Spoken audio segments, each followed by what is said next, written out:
Welcome back to our channel.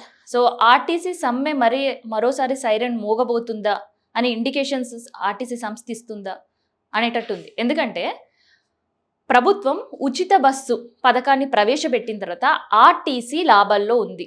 అంటే RTC లాభాల్లో ఉంది అనంటే బస్సులు లాభాల్లో ఉన్నాయని గాదు. అక్కడ ఈ ప్రభుత్వం ప్రవేశపెట్టిన పథకం మాత్రమే లాభాల్లో ఉంది అనే తీరు కనిపిస్తుంది. ఇంకొక్క మాటలో చెప్పాలంటే ఒక డాక్టర్ ఆపరేషన్ చేసిండంట. కానీ బయటకొచ్చి ఏం చెప్పిండంట, ఆపరేషన్ సక్సెస్ అయింది. కానీ పేషెంట్ మాత్రం డెత్. అంటే ఎట్లుంటది?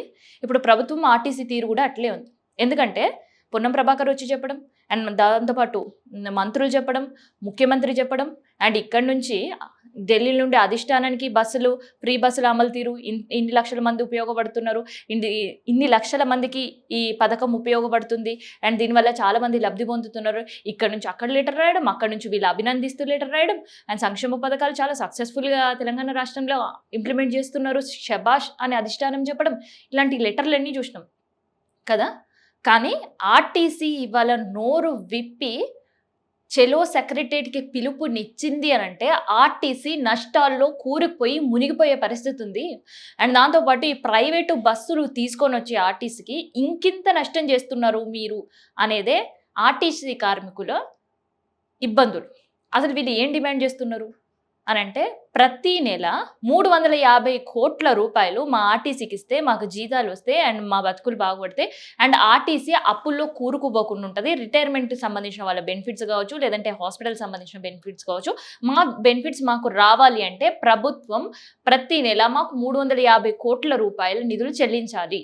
అండ్ దాంతో పాటు కాంగ్రెస్ ప్రభుత్వం వచ్చిన తర్వాత ఏదైతే నిధులు బాకీ ఉన్నాయో 2,500 కోట్ల రూపాయల నిధులు విడతల వారీగా అయినా చెల్లించండి. అవి మా నిధులు. మేము కష్టపడితే మాకొచ్చే జీతాలు కావచ్చు, లేదంటే మాకు ఫండ్స్ కావచ్చు, మిగతా వాటి నుంచి ప్రభుత్వం ఖర్చు చేసింది అవి మాకు తిరిగి ఇస్తే తప్ప ఆర్టీసీ గట్టెక్కే పరిస్థితి ఉండదు. అప్పుల్లో కూరుకుపోయే సిచ్యువేషన్ మళ్ళీ ఆర్టీసీకి దాపురించకుండా చెయ్యండి బాబు అంటూ ప్రభుత్వ పెద్దలకి విజ్ఞప్తులు చేసి, తర్వాత వాళ్ళతో సమావేశాలయ్యి, లెటర్లు రాసి, ఇవన్నీ అయిన తర్వాత ప్రభుత్వం ససేమిరా అనడం, స్పందించకపోవడం, ఇవన్నీ కూడా ఆర్టీసీ ఉద్యోగులని ఫ్రస్ట్రేషన్‌కి గురి చేసినాయి.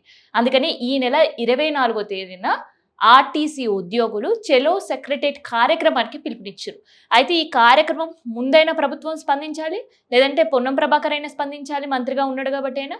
ఈ 2 స్పందనలు కరువైతే 24వ తారీఖున చెలో సెక్రటేరియట్ ఉంటది. అంటే సెక్రటేరియట్‌ని ముట్టడిచ్చే కార్యక్రమం ముందు పెట్టుకున్నారు. అప్పటికి కూడా ప్రభుత్వాలు మేము అరెస్ట్ చేస్తాం అని చెప్పి ఆ రోజు వాళ్ళని ఎక్కడికక్కడ అరెస్ట్ చేసి, ఆ కార్యక్రమం జరగకుండా చేసి, అండ్ దాని తర్వాత కూడా వాళ్ళని పిలిచి మాట్లాడలేని పరిస్థితికి తీసుకొస్తే, సమ్మె సైరన్ మోగించడానికి కూడా మేము ఎనకకి వెళ్ళము అంటూ హెచ్చరికలు జారీ చేస్తారు. మరి అసలు ఇది వినడానికి వార్త చాలా మందికి చాలా విచిత్రంగా అనిపిస్తుందేమో. ఎందుకంటే ఫ్రీ బస్సులున్నాయి, ఎలక్ట్రిక్ బస్సులు యాడ్ ఆన్ చేసారు పొల్యూషన్ తగ్గించడానికి, మహిళలు చాలా మందికి ఉపయోగపడుతుంది. సో అందుకనే గతం కంటే కూడా ఆర్టీసీలో బస్ ఎక్కే వారి సంఖ్య పెరిగింది. అండ్ జాతరలైనప్పుడు ప్రత్యేకమైన బస్సులేయడం, సర్వీసులు పెంచడం, రేట్లు పెంచడం, ఇట్లాంటి సర్వీసులు కూడా జరుపుతున్నారు. ఎందుకంటే రీసెంట్‌గా మేడారం జాతరకు కూడా కోట్ల రూపాయల ఆర్టీసీకి లాభాలు వచ్చాయని వార్తలు పేపర్ల నిండా, టీవీల నిండా చూసినాం. అయినా ఎందుకు మళ్ళీ ఉద్యోగులు చెలో సెక్రటేరియట్‌కి పిలిపిచ్చిర్రు అనంటే, ఖజానా నిండుతుంది. కానీ ఆర్టీసీ ఖజానా నిండుతలేదు అని వాళ్ళు చెప్తున్నారు. ప్రభుత్వానికి ఆదాయం వస్తే ఆర్టీసీకి ఆదాయం వచ్చినట్టు కాదు అని వాళ్ళు చెప్తున్నారు. ప్రభుత్వం చెల్లించాల్సిన నిధులు మాకు చెల్లిస్తే తప్ప ఆర్టీసీ గడవలేని పరిస్థితికి ఆర్టీసీని దిగజార్చొద్దు అని వాళ్ళు నెత్తి నోరు మొత్తుకొని చెప్తున్నారు.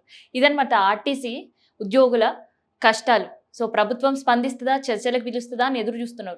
స్పందించకున్నా, చర్చలకు పిలవకున్నా 24వ తారీఖున ఫిబ్రవరి వాళ్ళు చెలో సెక్రటేరియట్ కంటే ముందే సమావేశం నిర్వహించకున్నా చెలో సెక్రటేరియట్ కార్యక్రమం ఉండబోతుంది.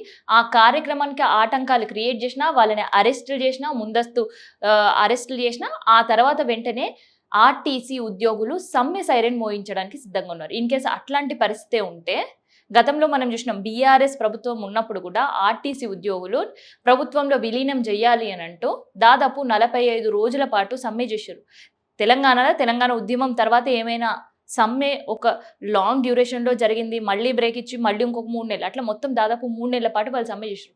అట్లాంటి ఘటన ఎప్పుడైనా జరిగిందంటే అది ఆర్టీసీ ఉద్యోగులకు మాత్రమే సొంతం. సో ఉద్యమాలేమో ఆర్టీసీ వాళ్ళకి కూడా కొత్త కాదు కాబట్టి, సో ప్రభుత్వం నిర్ణయం తీసుకోకపోతే సమ్మె సైరన్ అయితే ఖచ్చితంగా ఈసారి మోగే అవకాశం ఉంటది. ఎందుకంటే దాదాపు గడిచిన 7-8 నెలల మధ్యలో వాళ్ళు చాలా సార్లు మేము సమ్మెకు పోతామని చెప్పడం, తర్వాత ఆర్టీసీ ఎండీ పిలిచి మాట్లాడడం, మేము సమ్మెకెళ్తా అని చెప్పడం, పొన్నం ప్రభాకర్ పిలిచి మాట్లాడడం.